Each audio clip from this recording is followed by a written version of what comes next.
آج سے 1400 سال پہلے کسی نے کہا تھا کہ بلال اٹھو اور کعبے کی چھت پہ جا کے اذان دو، تو اس دن کالے گورے کا فرق بھی مٹ گیا تھا۔ یار پیوٹن جیسا آدمی رشین پریزیڈنٹ اٹھ کے قرآن پاک کو سینے سے لگا کے سویڈن کو شٹ اپ کال دے رہا ہے، ہم مسلمان کہاں مرے ہوئے۔ مسئلہ یہ نہیں ہے کہ فرد واحد کا فیل ہے، مسئلہ یہ ہے کہ حکومت کا سپوکس پرسن اٹھ کے کہتا ہے کہ یہ فریڈم آف ایکسپریشن ہے۔ فلسطین میں حائفہ کے بازاروں میں ہماری بیٹی جب سکول یونیورسٹی جا رہی ہوتی ہے، کالج جا رہی ہوتی ہے، اس کے سر سے عبایا دوپٹہ کھینچ لیا جاتا ہے۔ بسم اللہ الرحمن الرحیم، اللہم صلی علی محمد وعلی آل محمد واصحاب محمد واہل بیت محمد وبارک وسلم وسلم علیہ۔ میں سب سے پہلے تو گورنمنٹ آف پاکستان کے اس اقدام کو قدر کی نگاہ سے دیکھتا ہوں کہ بہت عرصے بعد یہ دیکھا گیا کہ کسی ملک میں اگر قرآن پاک کو نظر آتش کیا جائے تو حکومت سرکاری سطح پر یوم احتجاج کا اعلان کر رہی ہے۔ آگے جو ہمیں توقعات ہے اس کی طرف میں آؤں گا، لیکن میں پہلے بیک گراؤنڈ کی طرف جانا چاہتا ہوں کہ دکھ کہاں پہ ہوتا ہے کہ وہ مذہب جو کہتا ہے کہ if you have killed a single human being it means you have killed the entire humanity، ایک انسان کا قتل پوری انسانیت کا قتل، ایک انسان کی جان کو بچانا پوری انسانیت کی جان کو بچانا۔ ایک مذہب، میں جب جیل میں تھا میں نے نیلسن منڈیلا کو پڑھا تھا اور میں بڑا اسے ایڈمائر کرتا ہوں کہ اس نے کالے گورے کی تفریق کو ختم کرنے میں اپنا کلیدی کردار ادا کیا۔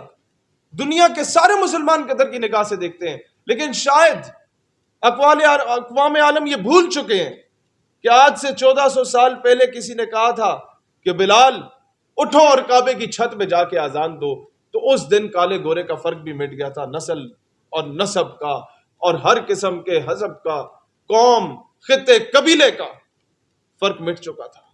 یہ اسلام تھا جس نے آ کے خواتین کو ان کے رائٹس دیے، کہا کہ آپ اپنے جو ہے 2 بیٹیاں یا اس سے زیادہ ہوں اور ان کی صحیح تربیت کی جائے تو بروز حشر رسول اللہ علیہ السلام نے فرمایا کہ وہ میرے ساتھ اس طرح جس طرح 2 انگلی ایک دوسرے کے نزدیک ہوتی ہیں۔ ماں جس کا احترام نہیں ہوتا تھا پہلے، نبی پاک علیہ الصلوۃ والسلام نے فرمایا کہ ان کے پیروں تلے جنت رکھ دی گئی ہے۔ لیکن ستم ظریفی دنیا کی یہ ہے، دکھ کا مقام یہ ہے کہ ایک بار 12 ربیع الاول کے دن نریندر مودی نے سپریم کورٹ آف انڈیا سے 12 ربیع الاول کو 3 سال پہلے یہ اناؤنس کروایا کہ بابری مسجد والی جگہ پہ اب رام مندر بنایا جائے گا۔ اس وقت بھی تمام اقوام عالم کے جو مسلمان حکمران تھے انہوں نے مذمت کی تھی۔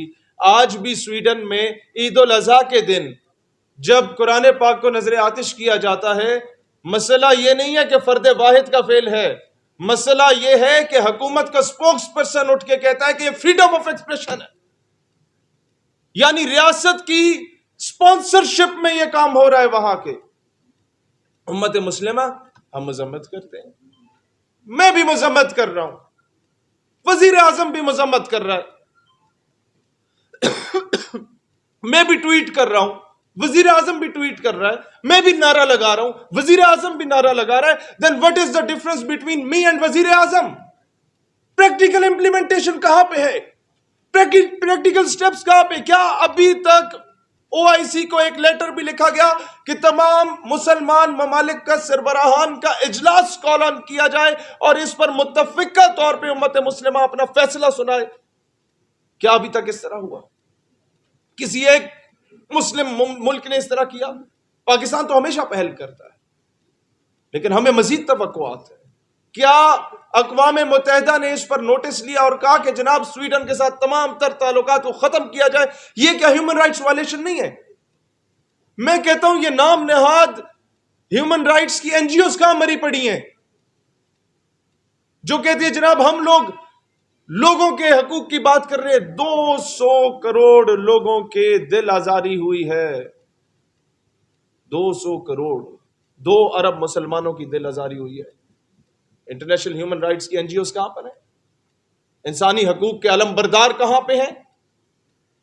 جانوروں کے حقوق کی بات کرنے والے، بہت اچھی بات ہے، کہاں پہ مر گئے؟ بولتے کیوں نہیں؟ یہ 2 ارب مسلمان چیخ چیخ کے کہہ رہا کہ بولتے کیوں نہیں حق میں میرے؟ آبلے پڑ گئے زبان میں کیا. آج پاکستان نظریاتی پارٹی یہ اعلان کرنے جا رہی ہے کہ 7 جولائی کو بروز جمعہ پاکستان نظریاتی پارٹی پورے ملک میں یوم احتجاج منائے گی. پاکستان کے ہر شہر میں نہیں بلکہ ہر شہر میں موجود جتنے حلقے ہیں ہر حلقے میں انشاءاللہ تعالی پاکستان نظریاتی پارٹی اپنا احتجاج ریکارڈ کروائے گی. اور اس احتجاج یہ اپنی نوعیت کا منفرد احتجاج ہوگا جہاں پر آپ کو ہاتھ باندھنے والے، رفع یدین کرنے والے اور ہاتھ کھول کے نماز پڑھنے والے ایک پیج پہ نظر آئیں گے انشاءاللہ تعالی. یہ امت کو متحد کرنے کا وقت ہے. یہ امت کو آج سمجھ جانا چاہیے کہ آج اگر قرآن پاک کی بے حرمتی ہوتی ہے اور اس پر یہ امت غیرت نہیں کھاتی تو کل کو یہ دوبارہ جس طرح عراق میں آپ کے گھروں میں آ کے دستک دی گئی، لبنان میں دی گئی، سیریا میں دی گئی، افغانستان میں جا کے ماؤں بہنوں بیٹیوں کے ساتھ کیا کچھ نہیں ہوا، فلسطین میں حائفہ کے بازاروں میں ہماری بیٹی جب سکول یونیورسٹی جا رہی ہوتی ہے، کالج جا رہی ہوتی ہے، اس کے سر سے عبایا دوپٹہ کھینچ لیا جاتا ہے.